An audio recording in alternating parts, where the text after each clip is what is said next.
Chemistry plus. आज की video में हम लोग ये देखने वाले हैं कि हमारे पास ये जो मॉलिक्यूल्स लिखे हुए हैं ये हमारे पास पोलर मॉलिक्यूल्स या फिर नॉन पोलर मॉलिक्यूल्स है। यानी कि हम ये समझने वाले हैं कि हम लोग कैसे किसी भी मॉलिक्यूल को देख के बता सकते हैं कि हमारे पास जो मॉलिक्यूल गिवन है वो पोलर है या फिर नॉन पोलर है। So let's start. सबसे पहले हमारे पास पोलर और नॉन पोलर मॉलिक्यूल्स क्या होते हैं। वैसे तो हम लोग बहुत डिटेल में इससे प्रीवियस वीडियो में ये सब सीख चुके हैं कि हमारे पास पोलर मॉलिक्यूल्स क्या होते हैं और नॉन पोलर मॉलिक्यूल्स क्या होते हैं।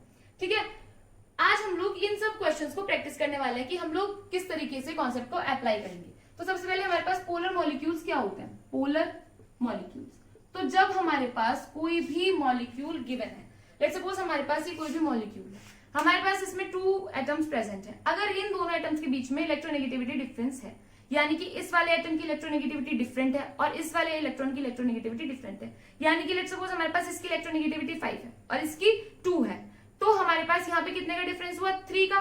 तो हम लोग इस मॉलिक्यूल को क्या बोलेंगे, पोलर मॉलिक्यूल। यानी कि जब हमारे पास कोई भी 2 एटम्स प्रेजेंट है, let's suppose A and B, और हमारे पास इन दोनों एटम्स के बीच में इलेक्ट्रोनेगेटिविटी डिफरेंस है, यानी कि बोल दिया जाए कि बी की जो इलेक्ट्रोनेगेटिविटी है वो बहुत ज्यादा है ए से, तो हम क्या बोलेंगे इस मॉलिक्यूल को पोलर। और नॉन पोलर मॉलिक्यूल्स हमारे पास क्या होते हैं, नॉन पोलर मॉलिक्यूल्स सब होते हैं जब हमारे पास दोनों एटम सेम हो या फिर दोनों की इलेक्ट्रोनेगेटिविटी सेम हो। इनडायरेक्टली हम लोग यही कहना चाहते हैं कि हमारे पास जो मॉलिक्यूल है उसमें जो एटम्स प्रेजेंट है उनकी जो इलेक्ट्रोनेगेटिविटी है वो सेम है, तो हमारे पास जो मॉलिक्यूल क्या है वो नॉन पोलर हो जाता है। ठीक है, अब देखो किस तरीके से हम लोग क्वेश्चंस को डील करते हैं, कैसे हम लोग किसी भी मॉलिक्यूल को देख के बता सकते हैं कि जो हमारे पास मॉलिक्यूल गिवन है वो पोलर है या फिर नॉन पोलर है। क्वेश्चन से स्टार्ट करें उससे पहले हम लोगों को एक बात और समझ लेनी है कि हमारे पास जो इलेक्ट्रोनेगेटिविटी है फ्लोरीन की सबसे ज्यादा होती है। जब हम पीरियोडिक टेबल में इधर से इधर मूव करते हैं तो हमारे पास फ्लोरीन यहाँ होता है, और नीचे से हम ऊपर की तरफ मूव करते हैं तो हमारे पास फ्लोरीन यहाँ होता है।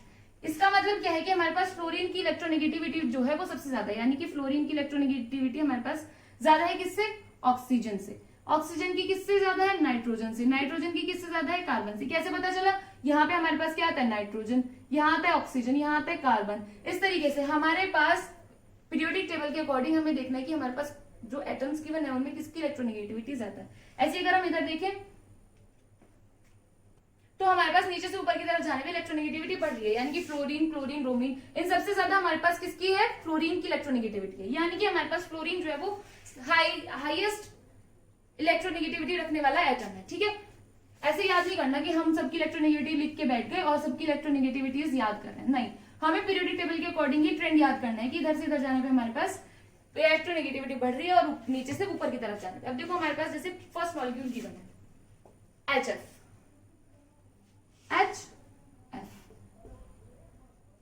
देखो पोलर और नॉन पोलर मॉलिक्यूल्स में बेसिकली होता क्या है, हमारे पास नॉर्मली अगर ए गिवन है तो हमारे पास जो एटम्स है वो मिडिल में रहेंगे अगर ए गिवन है, और अगर हमारे पास ए बी गिवन है तो क्या होगा, अगर बी की इलेक्ट्रोनेगेटिविटी ज्यादा है तो हमारे पास इलेक्ट्रॉन्स इधर मूव कर जाएंगे, और अगर ए की इलेक्ट्रोनेगेटिविटी ज्यादा है तो इलेक्ट्रॉन्स इधर मूव कर जाएंगे। जिस भी एटम की इलेक्ट्रोनेगेटिविटी ज्यादा होगी, जो भी इलेक्ट्रॉन्स को अपनी तरफ अट्रैक्ट कर रहा होगा, उसके पास हमारे पास पार्शियली नेगेटिव साइन आएगा, और जो उससे दूसरा मॉलिक्यूल होगा जो अट्रैक्ट नहीं कर पा रहा होगा, जो बेचारा कमजोर होगा, उसके पास पार्शियली पॉजिटिव साइन होगा। क्यों, क्योंकि उसने अपने इलेक्ट्रॉन्स को जाने दिया। ठीक है, अब हमारे पास हाइड्रोजन और फ्लोरीन में किसकी इलेक्ट्रोनेगेटिविटी ज्यादा है, हाइड्रोजन की, तो इसलिए हमारे पास क्या होगा, इलेक्ट्रॉन्स जो है वो हाइड्रोजन की तरफ मूव करना स्टार्ट कर देंगे। ठीक है, तो इलेक्ट्रॉन्स इस तरफ मूव करना स्टार्ट कर देंगे तो हमारे पास हाइड्रोजन के पास पार्शियल नेगेटिव और यहाँ पे पार्शियल पॉजिटिव, यानी कि हमारे पास ये जो मॉलिक्यूल है ये क्या हुआ, पोलर। ठीक है, ऐसे ही HCl के लिए देखेंगे, हाइड्रोजन की इलेक्ट्रोनेगेटिविटी कम है और क्लोरीन की ज्यादा है, तो यहाँ पे पार्शियल नेगेटिव पार्शियल पॉजिटिव, तो ये भी हमारे पास पोलर मॉलिक्यूल है।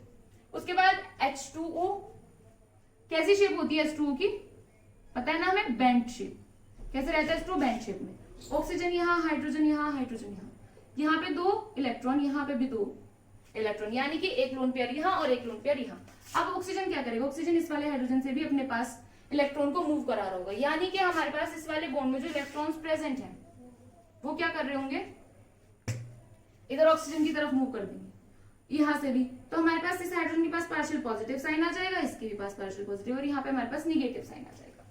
ठीक है, उसके बाद अगर हम NH3 मॉलिक्यूल के लिए देखें, NH3 मॉलिक्यूल में हमारे पास एक लोन पेयर प्रेजेंट होता है और 3 होते हैं बॉन्ड पेयर्स, इतना तो सबको पता होगा, है ना। ये देखो नाइट्रोजन, हाइड्रोजन, हाइड्रोजन और एक यहाँ हाइड्रोजन, एक हमारे पास लोन पेयर प्रेजेंट है। नाइट्रोजन क्या करेगा, ये वाले मॉलिक्यूल इलेक्ट्रॉन्स भी अपनी तरफ शिफ्ट करा लेगा, ये वाले इलेक्ट्रॉन्स भी अपनी तरफ और ये वाले इलेक्ट्रॉन्स भी अपनी तरफ शिफ्ट करा लेगा। यहाँ पार्शियली पॉजिटिव, यहाँ भी पॉजिटिव, यहाँ भी पॉजिटिव। अब यहाँ पे क्या है, एक पार्शियल निगेटिव इसकी वजह से आया, एक पार्शियल निगेटिव इसकी वजह से आया, एक पार्शियल निगेटिव इसकी वजह से आया, तो सब मिलके क्या हो जाएंगे, कंप्लीट निगेटिव चार्ज, यानी कि नाइट्रोजन के पास क्या होगा, निगेटिव चार्ज। ठीक है, ऐसे ही अगर हम O2 में देखें तो O2 क्या है हमारे पास, हमें हमेशा याद रखना है कि जब भी हमारे पास कोई भी होमोडायटोमिक मॉलिक्यूल होगा तो वो हमेशा नॉन पोलर होगा। अभी होमोडायटोमिक मॉलिक्यूल क्या होता है, होमोडायटोमिक मॉलिक्यूल यानी कि कोई भी ऐसा मॉलिक्यूल जिसमें जो दो एटम्स प्रेजेंट है वो दोनों सेम है।